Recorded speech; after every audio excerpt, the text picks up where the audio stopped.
हाँ जी। 314 पॉइंट है, 314 पॉइंट है, विटामिन के डिपेंडेंट फैक्टर्स आर। तो ये क्या होते हैं? 1972 की जंग पता है ना? तो 9, 7, 2 और 1 फॉर 10, यानी 10, 1972 CS, ये सारे हैं विटामिन के डिपेंडेंट फैक्टर्स। सही है, CS 1972। विटामिन के डिपेंडेंट फैक्टर्स जो होता है उसमें प्रोथ्रोम्बिन, जिसे फैक्टर 2 भी कहते हैं। प्रोथ्रोम्बिन क्या है? Factor 2।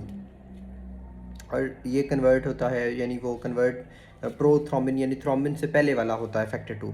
PT test is used in jaundice. PT test जो है जॉइंटिस में होता है। In patient with obstructive jaundice there is increase clotting factor time due to increase clotting time. किस वजह से होता है? प्रोथ्रोम्बिन की डेफिशिएंसी की वजह से। Patient with obstructive jaundice scenario leading towards vitamin K deficiency, what will be deficient to prothrombin. Vitamin K की डेफिशिएंसी में बेसिकली क्या होगा? नॉर्मल ब्लीडिंग टाइम होगा, पीटी और एपीटीटी ज़्यादा होगा। Bleeding time will be still normal ना vitamin K की डेफिशिएंसी में। जबकि प्लेटलेट डिसऑर्डर्स में क्या होगा? प्लेटलेट डिसऑर्डर्स में ब्लीडिंग टाइम बेसिकली क्या होता है? Bleeding time is nothing but your platelet function defect.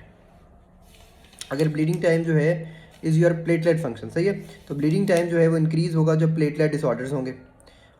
और vitamin K deficiency first and foremost factor depleted जो होता है वो protein C is greater than protein S is greater than protein 7। सही sir. 315 है, हेपरिन प्राइमरीली वर्क्स थ्रू। तो heparin जो होता है वो किसके थ्रू एक्ट करता है? एंटीथ्रोम्बिन 3 के। हेपरिन जो होता है इंट्रिंसिक पाथवे पे, पहले ये बातें अभी डिस्कस हुई हैं पिछले पॉइंट में। Mnemonic PT trainer made a sip exercise well counting from 8 to 2, ये मैं आप लोगों को वो बता चुका हूँ पाथवे बना के। और वारफ्रिन जो होता है एक्सट्रिंसिक पाथवे पे एक्ट करता है, वार बाहर होती है, inhibit the enzyme vitamin K reductase, तो बस वो याद रख लें। MCQs है, true about warfarin factor affecting is to test to monitor oral anticoagulant. Oral anticoagulant को मॉनिटर करने के लिए INR होता है। How to monitor a patient with warfarin? तो INR is greater than PT, ठीक है। उसके बाद आ जाता है जी कि प्रेग्नेंट वुमेन फर्स्ट सेमेस्टर में आप क्या दोगे? हेपरिन दोगे। Heparin can be given as it does not cross placenta, जबकि वारफिन जो होती है वो टेरेटोजेनिक होती है। वारफिन टॉक्सिसिटी को ट्रीट कैसे करोगे? FFP से। लेकिन विटामिन के जो होता है वो लॉन्ग टर्म इफेक्ट देता है, जबकि FFP जो होता है वो इमीडिएट इफेक्ट देता है। Heparin primarily works through antithrombin 3, सही है। उसके अलावा जो हेपरिन एक्ट्स में बाइंडिंग टू फैक्टर 10, सही है। तो बाइंडिंग किससे होती है? फैक्टर 10 से। Low dose heparin acts by inhibiting activated factor 10। तो हेपरिन जो है वो इनहिबिट करता है एक्टिवेटेड फैक्टर 10 को, और primarily works through antithrombin 3। Histamine और protease release from mast cells. Heparin inhibits prevents propagation of clot. Similarity between low molecular weight and heparin is both acts on factor 10A. 316 point है, natural anticoagulant anti thrombotic is. तो naturally occurring जो होता है that is heparin, well naturally occurring fibrinolytic या thrombolytic जो होता है, fibrinolytic या थ्रोम्बोलिटिक जो होता है, यानी फाइब्रिन कटर जो होता है वो है प्लाज्मिनोजन। सही है सर। उसके बाद आता है जी विच एंटी थ्रोम्बिक, ये सारी चीज़ें वो ब्लड वाले चैप्टर में मैं क्लियर करवा चुका हूँ। Which anti thrombotic is present in blood? Heparin. Which one of the following is naturally occurring thrombolytic? Plasminogen. सही है। Anticoagulants are contraindicated in thrombocytopenia. 317 point है, in pulmonary TB patient has cavitation with calcification, the type of change is called dystrophic calcification। अब दो तरह की calcification होती है, एक होती है मेटास्टेटिक कैल्सिफिकेशन, एक होती है डिस्ट्रॉफिक कैल्सिफिकेशन। अब डिस्ट्रॉफिक कैल्सिफिकेशन क्या होती है कि जिसमें प्रीवियसली ऑलरेडी डैमेज टिश्यू हो, ऑलरेडी जिसका सत्यानाश हुआ हो टिश्यू का, उस पर होती है। इसमें ना कोई हाइपर कैल्सीमिया नहीं होता, टिपिकली सीरम कैल्शियम कंसनट्रेशन जो होती है वो नॉर्मल होती है। अब इसमें बेसिकली होता क्या है, ये areas of old trauma, tuberculous lesions, scared heart walls, atherosclerotic lesions, previously damaged tissue with normal calcium metabolism, basically this is dystrophic calcification। Dystrophy में क्या होता है कि नॉर्मल कैल्शियम मेटाबॉलिज्म होता है, सही है, लेकिन डैमेज टिश्यू होता है। अब आ गया प्रीवियसली हेल्दी टिश्यू है, डैमेज टिश्यू नहीं है। अगर प्रीवियसली हेल्दी टिश्यू है और मेटास्टेटिक कैल्सिफिकेशन हुई है, अब नॉर्मल कैल्शियम मेटाबॉलिज्म है, सही है।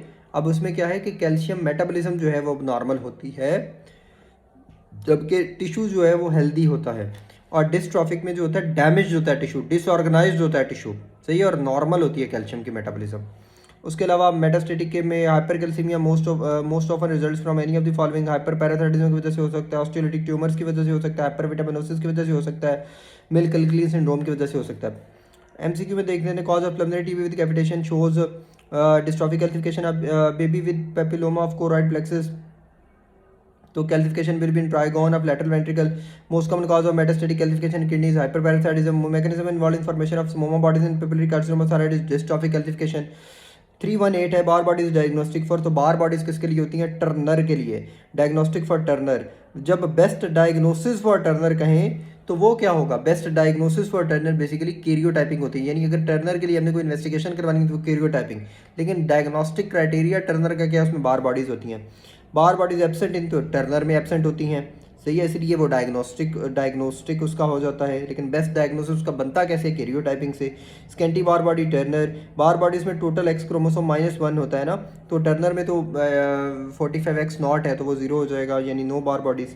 One bar body present in nuclear cell of, तो वन बार बॉडी किस में होती है, सही है, तो एक्स क्रोमोसोम -1, तो एक्स क्रोमोसोम 2 है ना, 2 - 1 is 1, that is normal female. Webbed neck किस में होती है, टर्नर में। Absent Barr bodies present Turner. Barr bodies most commonly related with which blood cell, तो न्यूट्रोफिल्स।